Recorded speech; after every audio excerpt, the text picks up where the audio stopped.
जय हिंद दोस्तों। आप सभी को हमारे YouTube चैनल में स्वागत है। आप भी अगर एक अच्छे देशभक्त हैं तो आपका शहीद भगत सिंह के बारे में जानने की दिल और दिमाग में उत्सुकता बहुत तेजी होगा। तो आज हम उन्हीं के बारे में चर्चा करेंगे जो आपको दिल और दिमाग को तबाह कर रहे हैं। तो शहीद भगत सिंह के बारे में आज हम जानेंगे।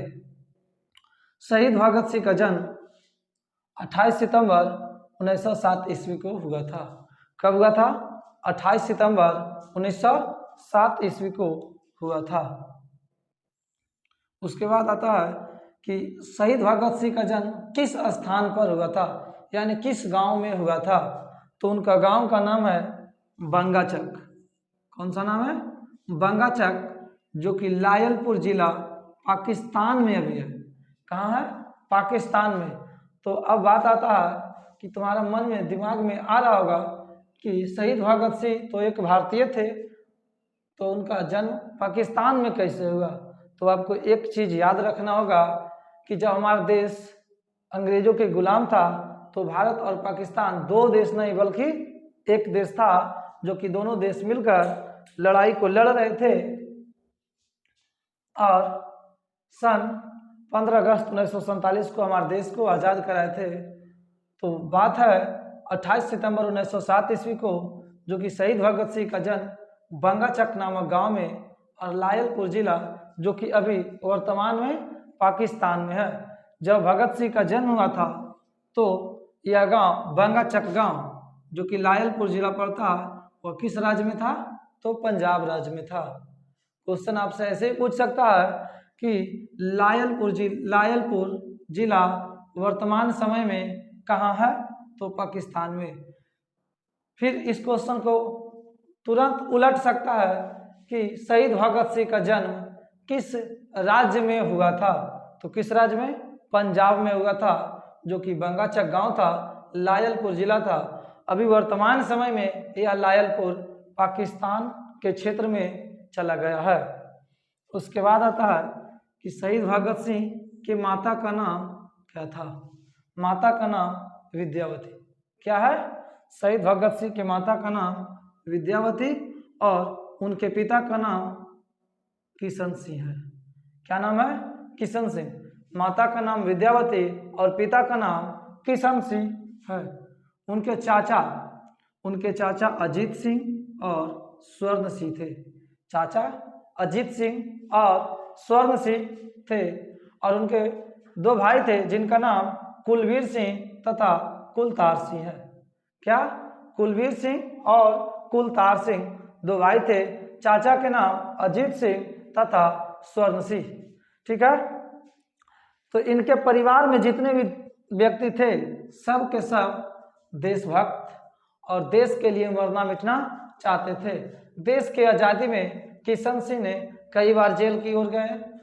उसके बाद अजीत सिंह और स्वर्ण सिंह भी देश की आज़ादी की लड़ाई में कितने बार जेल गए थे। उसके बाद आता है कि दोस्त, किनका दोस्त? शहीद भगत सिंह का दोस्त, जो कि राजगुरु और सुखदेव, एक क्रांतिकारी दोस्त थे। ये नहीं कि इनका मात्र दो ही दोस्त थे, इस प्रकार इनके बहुत सारे दोस्त थे, पर इन दोनों दोस्तों का नाम गर्व से लिया जाता है क्योंकि भगत सिंह, सुखदेव और राजगुरु मरते समय तीनों एक साथ फांसी के फंदे पर लटके थे और जब भी कोई काम होता था तो ये तीनों आपस में मेल मिलाप करके ही करते थे। तो अब आता है कि भगत सिंह का उपाधि क्या मिला था? भगत सिंह को उपाधि एक मिला था जो कि है शहीद ए आजम। इनका दूसरा नाम भी हम कह सकते हैं। तो इनका दूसरा नाम क्या है? शहीद ए आजम। शहीद ए आजम भगत सिंह, इनको हमेशा नाम लिया जाता है शहीद ए आजम भगत सिंह। उसके बाद इन्होंने एक नारा दिया था जो कि नारा है इनकलाब जिंदाबाद। क्या नारा है? इनकलाब जिंदाबाद, जो कि भगत सिंह दिए थे। अब आता है बात कि जब इनका जन्म हुआ, क्या हुआ, जन्म हुआ बंगाचक नामक गांव में। तो इन्होंने अपनी शुरुआत की पढ़ाई बंगाचक के प्राथमिक विद्यालय से ही शुरू किए थे। कहाँ से, बंगाचक के प्राथमिक विद्यालय से यह अपना पढ़ाई चालू किए, लेकिन उसके बाद इन्होंने डीएवी एक स्कूल था उसमें अपना नाम लिखा है और वहीं से यह 10वां तक क्लास किए। ठीक है, यानी हम कह सकते हैं कि डीएवी से ही इन्होंने 10 की क्लास किया। अब आता है बात कि कब की बात है, जब गद्दर पार्टी की स्थापना 1914 ईस्वी में। किसकी स्थापना, गद्दर पार्टी की स्थापना सन 1914 ईस्वी में हुआ। तो उस समय इनका उम्र महज 7 साल यानी अधिक से अधिक 7 साल था। 7 साल की उम्र में जब गद्दर पार्टी की स्थापना लाला हरदयाल ने 1914 ईस्वी में किया, तो इसी गद्दर पार्टी को देखते हुए भगत सिंह ने इस पार्टी की ओर आकर्षित हो गया। कब, जब 1914 ईस्वी में इनका उम्र कितना था, 7 वर्ष। 7 वर्ष के उम्र में ही इन्होंने गद्दर पार्टी की ओर क्या हो गया, आकर्षित हो गया। यानी इसका जो शरीर था, इनका जो मन था, विचार था, वो देश के लिए क्या था, समर्पित था। ठीक है, तो गद्दर पार्टी की ओर 1914 में जब गद्दर पार्टी की स्थापना हुआ तो गद्दर पार्टी की ओर यह आकर्षित हो गए। ठीक है, उसके बाद आता है कि जालियांवाला बाग हत्याकांड। जालियांवाला बाग हत्याकांड 13 अप्रैल 1919 ईस्वी को हुआ। कब हुआ, 13 अप्रैल 1919 ईस्वी को, जिसमें हमारे भारत देश को लगभग हजारों व्यक्तियों को मारा गया था। इसका जालियांवाला बाग हत्याकांड में जनरल ओडायर नामक व्यक्ति ने, कौन, जनरल ओडायर, जनरल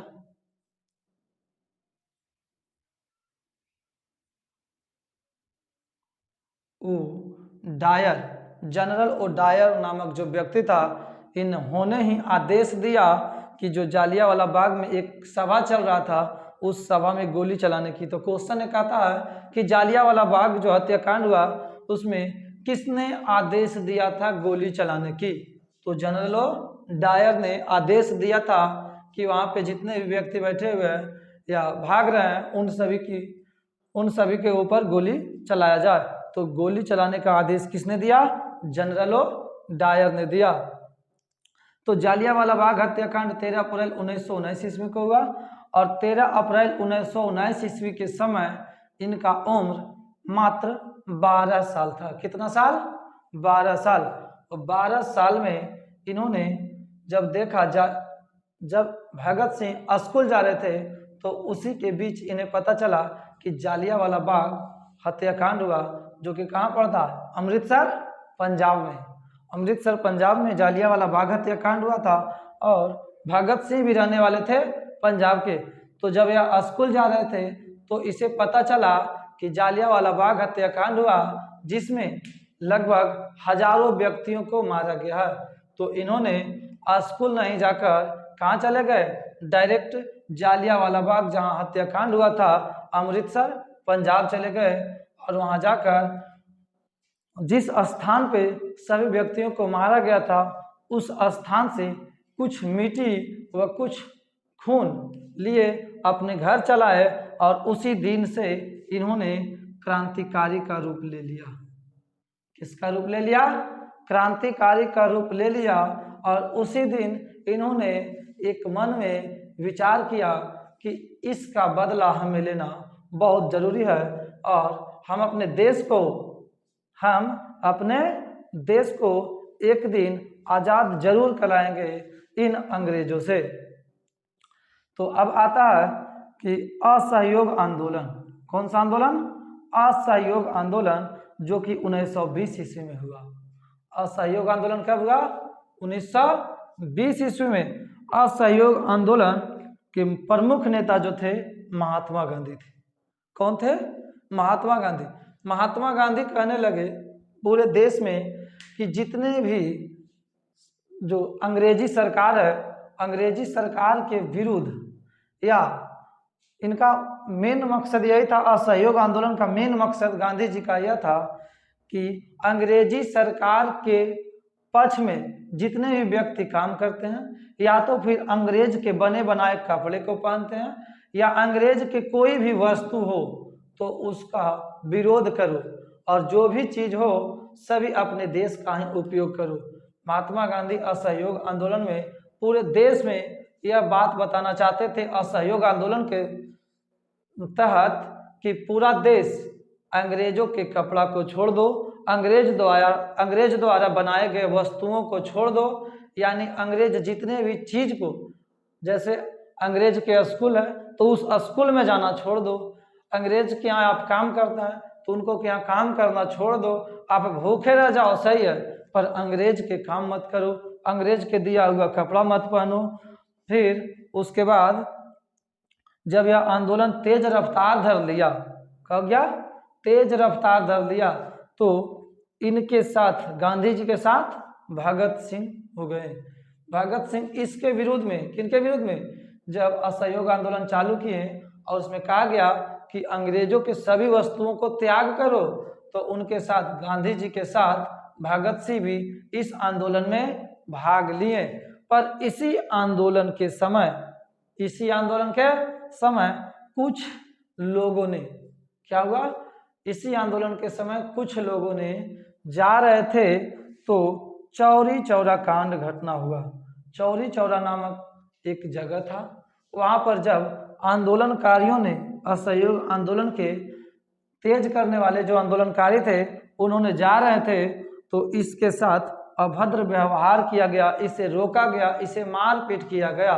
कब? सन 1922 ईस्वी को। कब किया गया? सन 1922 ईस्वी को। जब 1922 ईस्वी को आंदोलनकारियों के साथ अभद्र व्यवहार किया गया यानी मारपीट किया गया तो गांधी जी इस आंदोलन को, किस आंदोलन को, असहयोग आंदोलन को समाप्त कर दिए। जब असहयोग आंदोलन को गांधी जी समाप्त कर दिए तो क्या हुआ कि भगत सिंह गांधी जी से नफरत करना चालू हुए, यानी गांधी जी से साथ इसका छूट गया। इनका मन में विचार आया कि गांधी जी जिस राह पे चल रहे हैं उस राह पे हमें आज़ादी नहीं मिलने वाला है। तो इसके बाद गांधी जी से इन्होंने अपना साथी जो था वह साथ छुड़वा लिया और यह अलग मार्ग अपना लिया। ठीक है, तो इन्होंने जब अलग मार्ग अपना लिया तो उसके बाद आता है काकोरी कांड, जो कि कब हुआ? 1925 ईस्वी में। काकोरी कांड आपको समझना होगा। काकोरी कांड एक रेल में जा रहा था बहुत सारे कारतूस, तो इन कारतूसों को ही लूटना था। और किनके द्वारा लूटना था? भारतीयों के द्वारा लूटना था। काकोरी कांड में एक जगह से दूसरे जगह अंग्रेजों के हथियार जा रहे थे। क्या जा रहे थे? अंग्रेजों के हथियार जा रहा था। तो जब हथियार जा रहा था किसी न किसी भेदभाव से या कुछ कारणवश भगत सिंह को और हमारे देश के अन्य क्रांतिकारियों को पता चला कि यहाँ से कोई सामान दूसरे जगह ट्रेन के माध्यम से जा रहा है।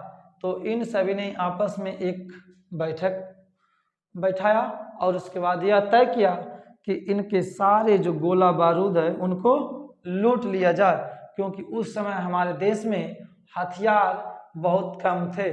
ठीक है, और हमारे पास उतना पैसा भी नहीं होता था जो कि हम हथियार खरीद सके। तो उसके लिए काकोरी नामक स्टेशन था। क्या था? स्टेशन। उसी जगह पर 1925 ईस्वी को भगत सिंह तथा उनके अन्य साथी और अनेक क्रांतिकारी नेता आए और सन 1925 ईस्वी में उस ट्रेन से, किससे? उस ट्रेन से कुछ सामान को चुराए और वहां से लेकर भाग निकले। क्या किए? काकोरी कांड किस लिए जाना जाता है?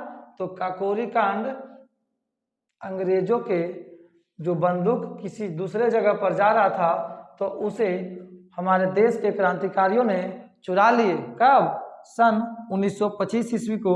इसी को नाम दिया गया काकोरी कांड। क्या नाम दिया गया? काकोरी कांड।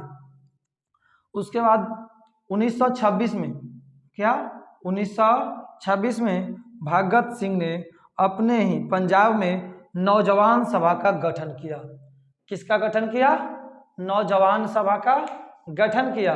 जब नौजवान सभा का गठन किया तो इनके पास बहुत सारे लोग आए और बहुत सारे नौजवान इनके साथ सहयोग किए और उस संस्था में नौजवान सभा का जो गठन हुआ तो नौजवान सभा में सभी लोग सहायता की और साथ दिए, उनमें भाग लिए। उसके बाद आता है कि साइमन कमीशन। साइमन कमीशन 1927 ईस्वी में बना। कब बना? साइमन कमीशन सन 1927 ईस्वी में बना। लेकिन यह भारत कब आया? तो यह भारत 1928 ईस्वी में आया। कब आया? 1928 ईस्वी में। साइमन कमीशन 1927 में बना और 1928 में भारत में आया।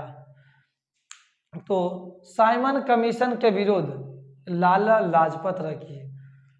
यह जरूरी नहीं है कि सिर्फ लाला लाजपत राय ही किए, लाला लाजपत राय के साथ रहने वाले भगत सिंह तथा अन्य क्रांतिकारी नेता भी थे। तो जब साइमन कमीशन भारत आया तो उसके विरुद्ध लाला लाजपत राय तथा उनके अन्य सहयोगी नेता जैसे भगत सिंह, इस प्रकार के बहुत सारे नेता लोग आए और इनका साथ दिए। तो एक समय की बात है कि लाला लाजपत राय और इनके सहयोगी जब इनका विरोध प्रदर्शन करना चालू किए था एक सॉन्डर्स, कौन? सॉन्डर्स,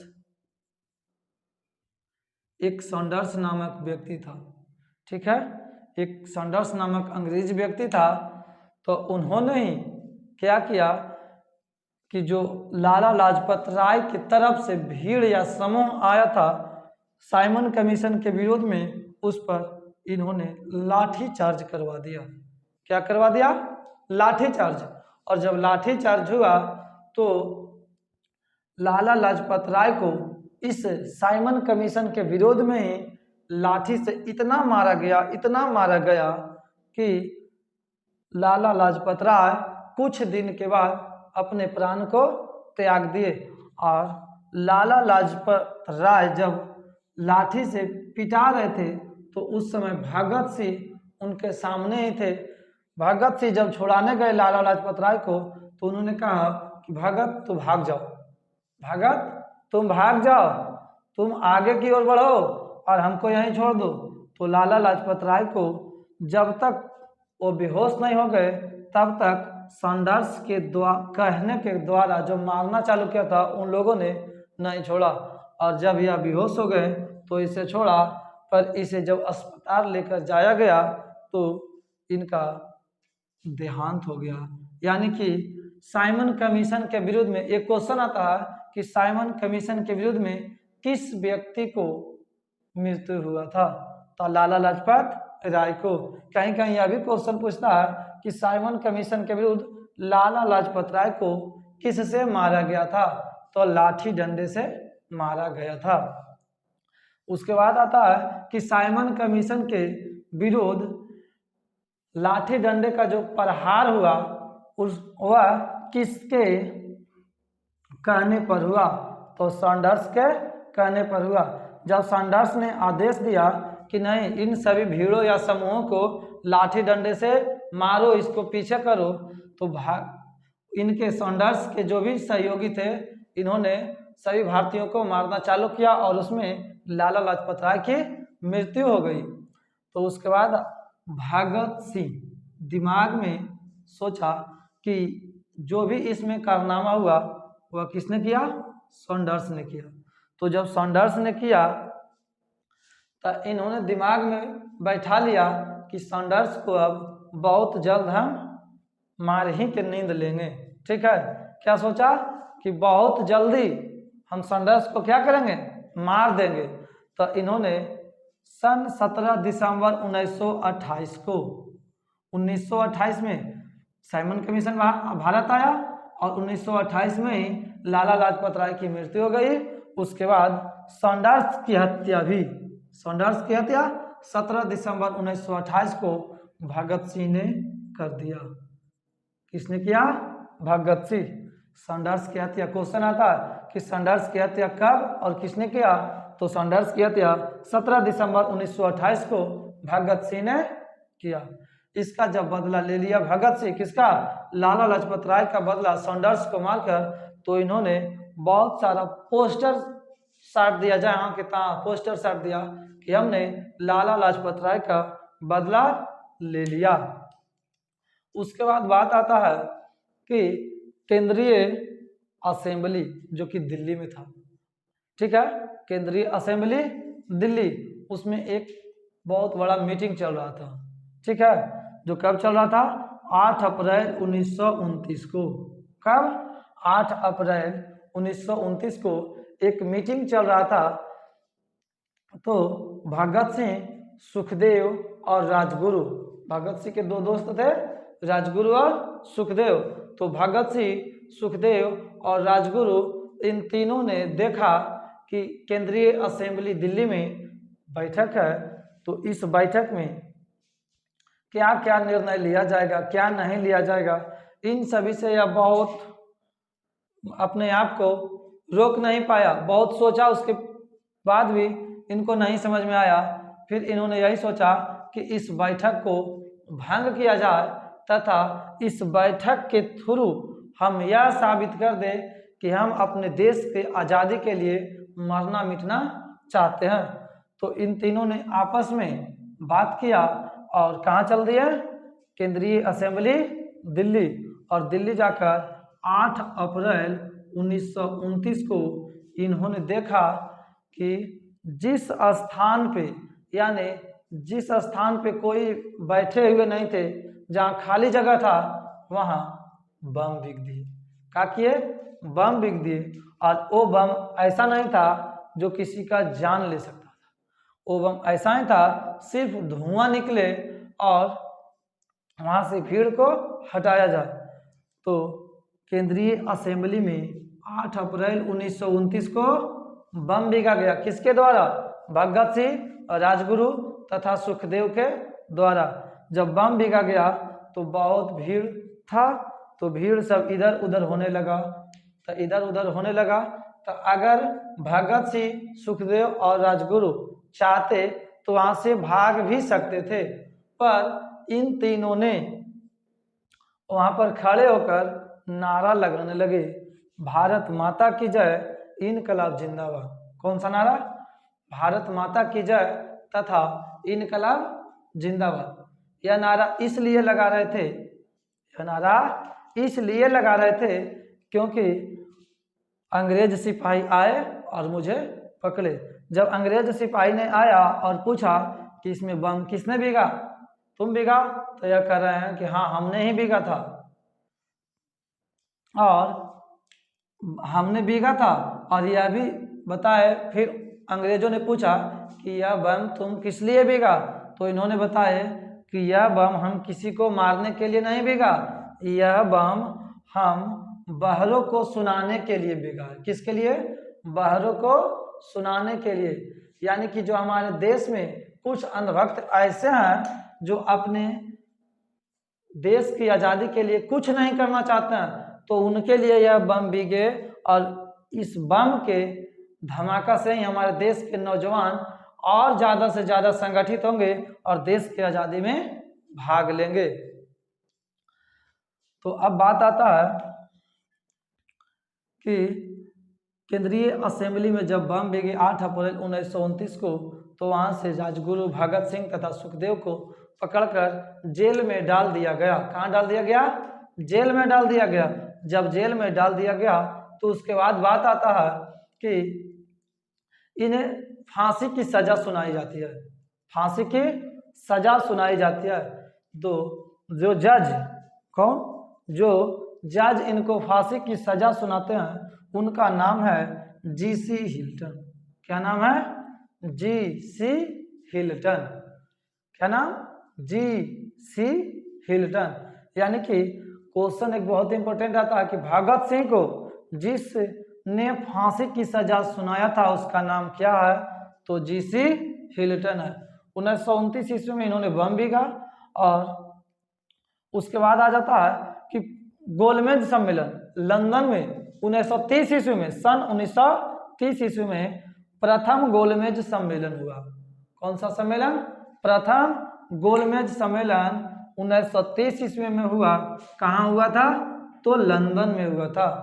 इसमें प्रथम गोलमेज सम्मेलन में हमारे भारत की ओर से कौन गए थे? तो भीमराव अंबेडकर गए थे। कौन गए थे? भीमराव अंबेडकर गए थे। इसमें गांधी जी नहीं गए थे। ठीक है, प्रथम गोलमेज सम्मेलन में गांधी जी नहीं गए थे। उसके बाद आता है कि द्वितीय गोलमेज सम्मेलन 1931 में हुआ। कब हुआ? 1931 में। और द्वितीय गोलमेज सम्मेलन में गांधी जी लंदन चले गए। कहाँ चले गए? लंदन चले गए। गांधी जी ने भगत सिंह के बारे में कुछ नहीं सोचे और कहाँ चले गए? लंदन।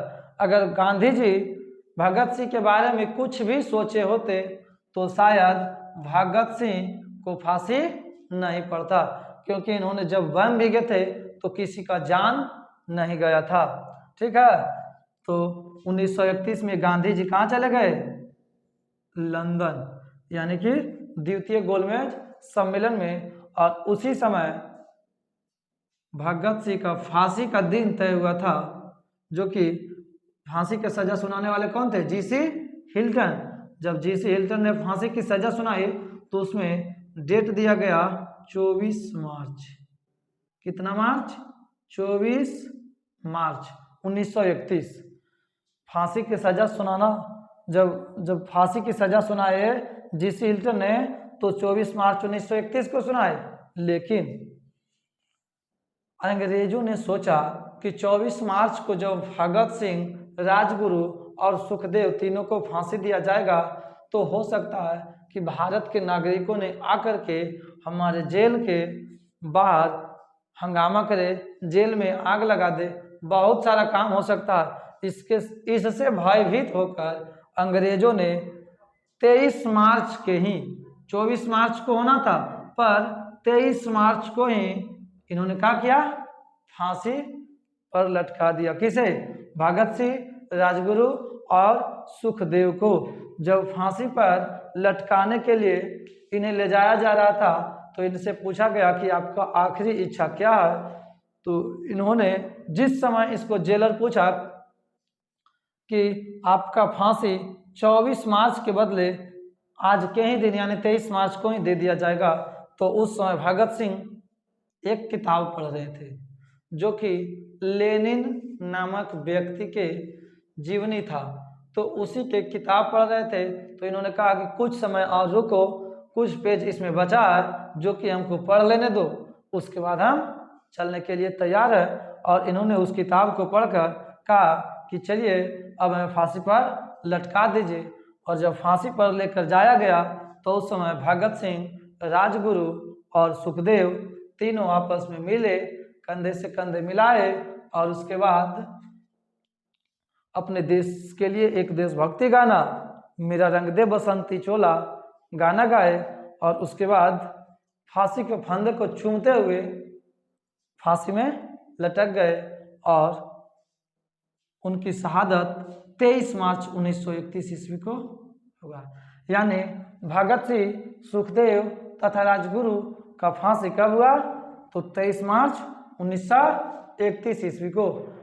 अब इसके बाद हम देखेंगे कि भगत सिंह के जो दोस्त थे राजगुरु, तो राजगुरु का जन्म 24 अगस्त 1908 ईस्वी को हुआ था। कब हुआ था? 24 अगस्त 1908 ईस्वी को। उसके बाद सुखदेव का जन्म 15 मई 1907 ईस्वी को हुआ था। देखिए, राजगुरु का जन्म 24 अगस्त 1908, सुखदेव का जन्म 15 मई 1907 तथा भगत सिंह का जन्म 28 सितंबर 1907 ईस्वी को हुआ था। यानी कि इन तीनों दोस्त में सुखदेव सबसे बड़े थे। कौन बड़े थे? सुखदेव उम्र के दृष्टि से सबसे बड़े थे। तो आज हमारा शहीद भगत सिंह के बारे में जो वीडियो बना वो समाप्त हुआ। तो आप सब इस वीडियो को एक बार 2 बार देखेंगे और अब अगर आपको पसंद आए तो लाइक और सब्सक्राइब जरूर कीजिएगा।